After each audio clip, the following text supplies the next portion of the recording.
Hi everyone, I am Yasuko and it's time for Massage Monday. Summer is almost over and I'm noticing my clients with very hard cracked heels, possibly from wearing flip-flops and sandals a lot.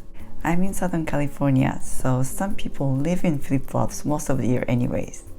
I usually use my finger joints to massage the heels, but sometimes I just can't because they're so hard and cracked.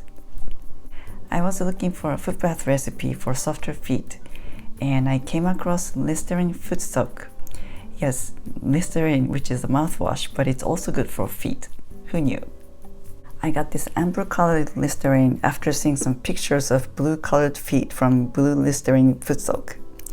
But okay, I have to confess, I got the amber Listerine equivalent at Target with the same active and non-active ingredients, but cheaper at $2.99 instead of $6.59. Sorry, Johnson & Johnson. I found quite a few recipes, but I'm going to try the one with Listerine and vinegar. Mix half cup of Listerine and half cup of vinegar, either white vinegar or apple cider vinegar. Mix it with 2 cups of warm water. This was just enough to cover my heel and toes in my tub. I've also seen a recipe with 1 gallon of warm water, so you can experiment. The smell is not pleasant, but tolerable. Have a towel ready. I'm using an orange towel so it doesn't show the stains. Soak for 10 to 30 minutes. The exfoliating effect may be coming from one of the active ingredients, methyl salicylate, which is chemically very similar to salicylic acid, which is a chemical exfoliant that helps to slough off the dead skin. Besides the dry cracked heels, this Listerine vinegar foot soak is good for corns, warts, calluses, toenail fungus, athlete's foot, smelly feet, and sore feet.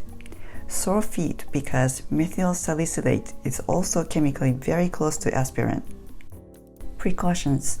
This may be good to prevent infections, but do not try this if you already have infections.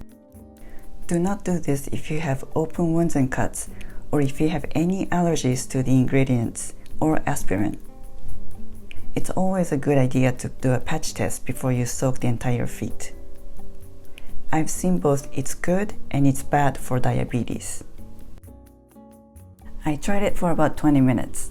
Luckily, I don't have cracked heels, but I definitely saw more softening effect on my calluses compared to other foot soaks. I guess you could also use a scrub or a foot file or a pumice stone to get rid of the very hard dead skin, but be careful not to overdo it. To enhance the effect, I recommend applying moisturizer or hydrating oil such as coconut oil on your heels and wear socks overnight. If you can wear socks overnight. I can't. Thanks for watching. I'll see you back next week. Make it a great week. Feel free to comment below and please don't forget to subscribe.